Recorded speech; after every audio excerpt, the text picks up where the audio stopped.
guys, it's Amy at Zoe back, and I'm going to do something a little different today. I'm going to show you my nonfiction shelf because I'm trying to decide what I want to read for Nonfiction November. That takes place in November, and it's the 5th year of them Olive putting this on.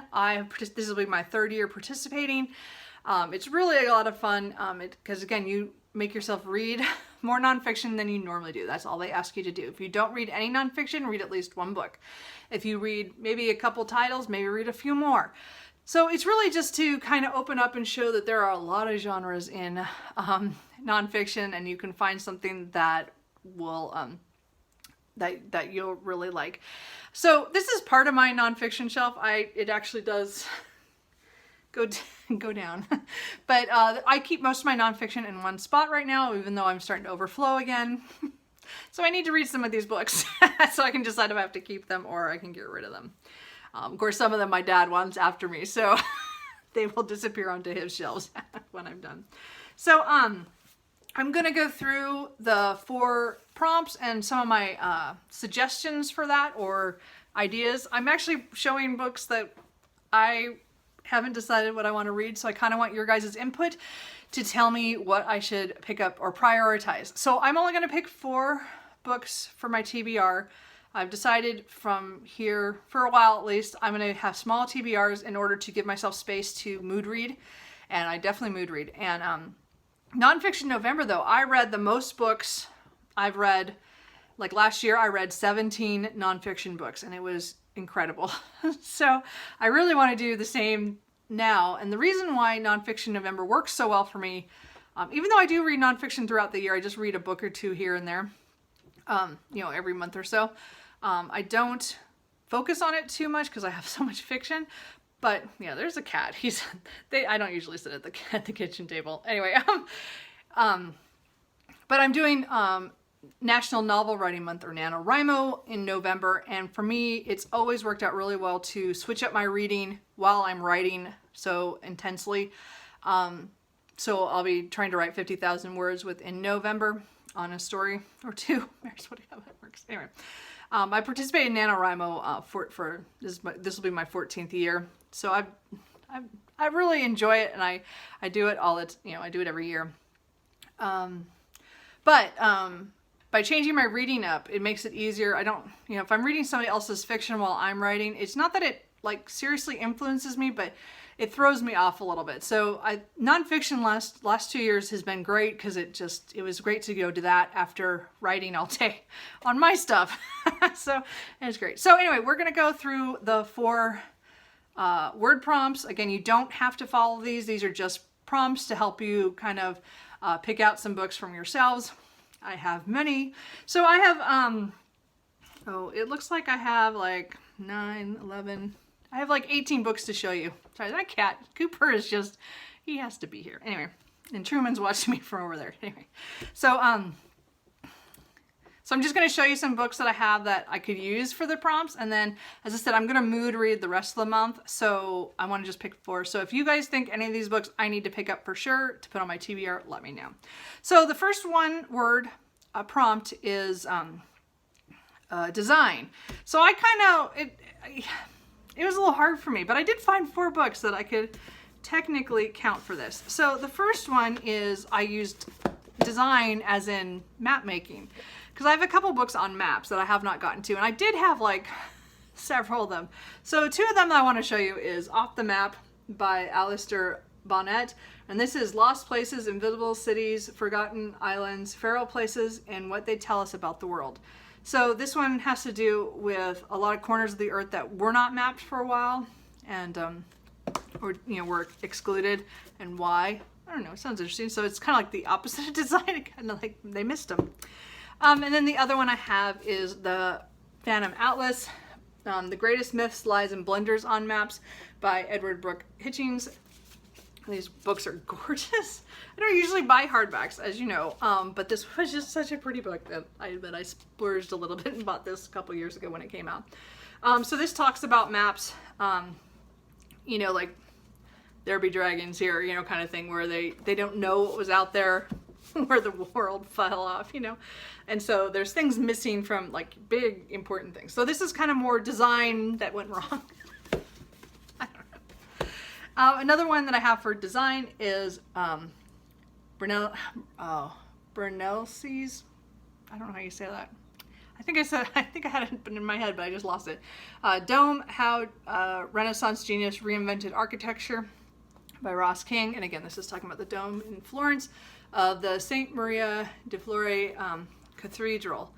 And again, it's talking about how he engineered the dome and how revolutionary that was. And it's not a very long book, so I'm hoping I'll get to that.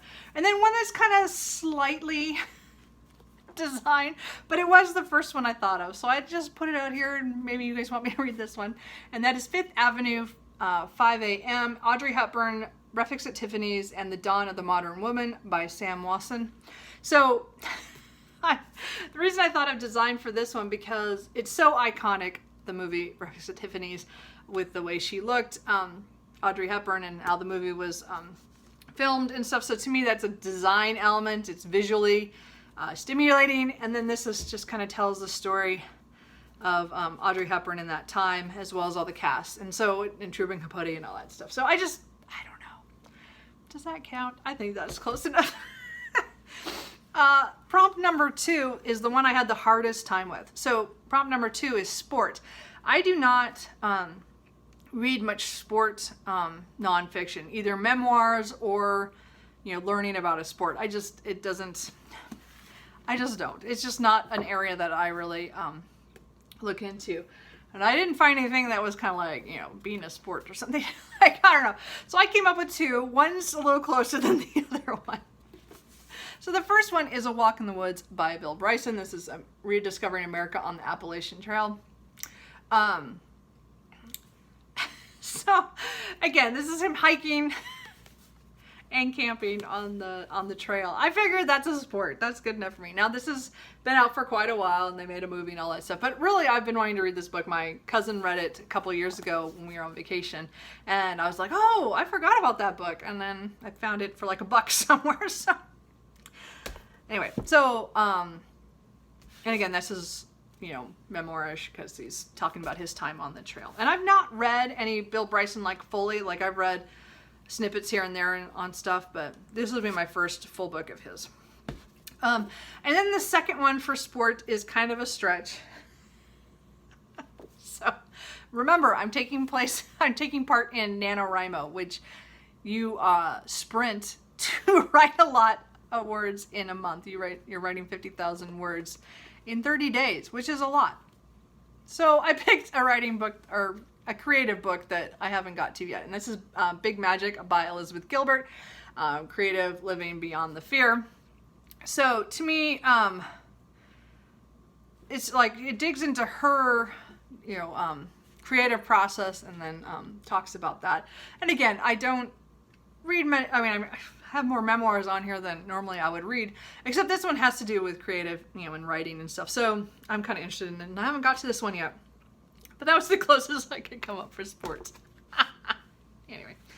And then the third prompt is, so if you guys know of other sports, if you see something that I could use, let me know. The third prompt is true. This is the one I have, like, I would say most of my shelf is true. I would classify it in that, push it in that, because I don't read a lot of true crime anymore, but I still have quite a few things. But mostly history is my big draw to nonfiction. I like reading about certain people and certain events, and then getting the whole story around that. So those are the kind of books that I'm attracted to. So I'm just going to go through the first 3. I have 7 here. So you guys are going to have to help me narrow it down. So I have 3 true crime books and then 4 history books, I would say. The first one is Small Sacrifices by Anne Rule. This would technically be a reread, but I have not read it since probably my early 20s. I had a copy and lost it in a move somewhere along the way, and so last year I realized I didn't have one, and I bought it, and so I just haven't reread it. So this has to do with is the story about Diane Downs and what happened with her and her children who were shot in the back of her car. And it is very interesting. Again, I grew up, I swear this happened when I was young, and the kids were around my age, but like I didn't know about the story until a little bit later, but I remember seeing her name on the news and everything, you know, like that kind of thing. Like I have weird memories because this happened in Oregon. So I really like to reread this just because it has been decades since I read it. But again, that's a true crime. Another one I have is I'll Be Gone in the Dark, by Michelle McNamara. So again, this is, you know, this was huge last year and this year, so I do want to get to this. I do have the audiobook of this as well, so I might pick this up on an audio. This has to do with her researching and trying to figure out who the East Area rapist and what she classified as the Golden State Killer. So as I said, she passed away before this was completed, but they got it together and got it out to be published. So it's more of her journey, but as well as the story of all those the victims that were affected by this horrible man. Anyway, so I do want to get to that at some point, but that's another true crime one.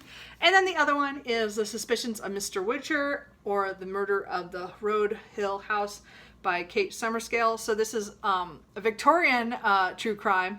It happened in 1860, where somebody was killed in this this fairly good, nice house in the area, and Mr. Witcher comes down from Scotland Yard, and he has his suspicions, but he is not able to, I think, say who it is because there's just not enough evidence or something, or no one believes him or something. So it's kind of sad what happens with that. But I hear this is really good, and I want to read because again, it's an older true crime, so it'd be kind of interesting to read that. And it took me forever to find a copy of this because it was cheap. Anyway. So then I have 4 history books, or I cannot consider history stuff, so, well, they're all history. So the first one is Liar, Temptress, Soldier, Spy, 4 Women Undercover in the Civil War by Karen Abbott. I picked this up a couple years ago at Pal's on sale, and it has to do with 4 women that go undercover in different capacities and their stories during the Civil War. So that should be interesting because, again, most of the Civil War books I've read are all kind of male perspective. So this will be interesting. My dad wants to borrow this from me, and I haven't read it yet, so I need to read that sometime soon. I also have SPQR, and History of Ancient Rome by Mary Beard. I've heard a lot about this over the years. I've always wanted to read this. Again, I have read a lot of books on Rome, but I have not read this one. So I hear this is really good. What do you guys think? I also have the Gulag Archipelago. I can't say that. Sorry, guys. Which is Alexander Solzhenitsyn. I don't know. I can't sound out words. Anyway, so this has to do with the gulags in Russia, and how I think it's like a couple of decades of him saying what actually happened in the work camps, because I believe that he was there, and it just sounds really interesting. I do have his one of his novels that I want to read too, but I thought I would read the nonfiction first, maybe. I don't know why they went hot pink with this. Does anybody know? Why would they do that? And then my last history book would be continuing on with my presidential reads and get to John Adams, who is number 2. This is by David McCullough, and this, of course, is the one that I think won the Pulitzer Prize, this book. Anyway, so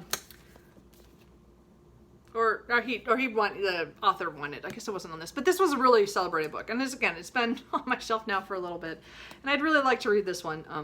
I might audiobook that, but I'm not sure. So, as I said, I'm trying to get through the presidents. I haven't got very far. Anyway, so then the last prompt is voice. So this one, I could have picked a lot of things too, and even some of the history stuff that I have, I could have picked that as well. But I picked a few different ones just to kind of show the ones that I've bought in the last year or so that I would really like to get to. So again, you'll have to let me know. There's 5 of them here I'm going to show you. So I picked up Ernest Hemingway's A Movable Feast. So this is talking about his time living in Paris. I just thought it sounded interesting. And again, I haven't read much Hemingway recently, so it'd be nice to read some nonfiction of his. I also have George Orwell's Down and Out in Paris and London. Again, another author memoir about time in Paris and London. So, I don't know, you have to tell me which one I should pick out of those two for sure. I also want to pick The Diary of a Bookseller by Sean Brythel. I don't know how you say that. So this has to do with a bookseller in Wigtown, I guess, and it's a it tells his day-to-day what happens in the store and how much he sells and stuff. So I've heard really good things about it. I guess there's a new book that's out now called The Confessions of a Bookseller or something. But I wanted to read this one first, so I finally got myself a copy of that one. I also got a copy of The Year of Magically Thinking by Joan Didion, and again, this is her story of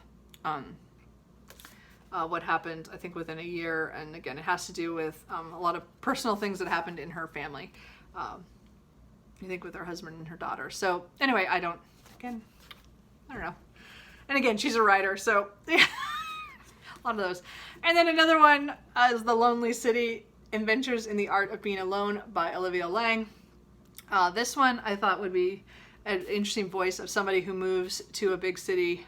She moves to New York City in her mid-30s, and then she's not sure.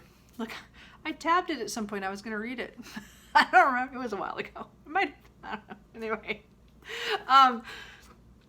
So it has to do with her, going to a new city and making changes. Don't you do that! Sorry, my cat's starting to scratch on the chair. Don't! Uber. Anyway, you have to let me know. I have not read anything from her. I mean, I didn't like Crudo. I didn't get very far. So anyway, so those are all the books I'm going to show you today. Sorry, that last little part with the cat. Again, I do have other books. I mean, I've read quite a few of these as well, but there's a lot of books I want to read. Like, I still want to read Being Mortal, Lab Girl, The Red Famine, The Rival Queens I want to read. Yeah, there's just a lot of books. And again, I have a lot of history down here as well. I have a lot of books. Anyway, so you guys gonna help me with my TBR? I think that would be a lot of fun. Let me know what I should read of these books. Again, I'm gonna try to put up my TBR with only 4 books on it so that I can pick and choose as the mood takes me, but focus on 4. So anyway, I hope you guys participate in Nonfiction November. I think it's really fun. And hey, if you want to do NaNoWriMo, that's a lot of fun too. So I will talk to you guys later. Bye.